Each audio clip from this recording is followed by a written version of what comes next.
यांच्या उत्सव मंडपात आज 22 नोव्हेंबरला रिलीज होणाऱ्या रानटी या सिनेमाचं पोस्टर रिलीज झालंय आणि आपापला सोशल मीडिया चेक करा. या सिनेमाच्या मोशन पोस्टरसाठी लय भारी मधला संग्राम, हर हर महादेव मधले बाजीप्रभू देशपांडे, तानाजी मधले छत्रपती शिवाजी महाराज, लक्ष्मीमध्ये अक्षय कुमारपेक्षा जास्त भाऊ खाऊन गेलेला आपला मराठी भाऊ आहे शरद केळकर. जोरदार टाळ्यांनी स्वागत करू. अप्रतिम.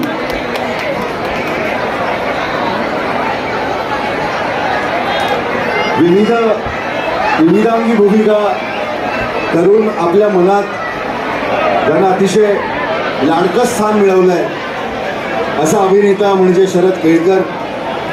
आणि आता तो अचानकच रानटी झालाय चित्रपटापुरता तेच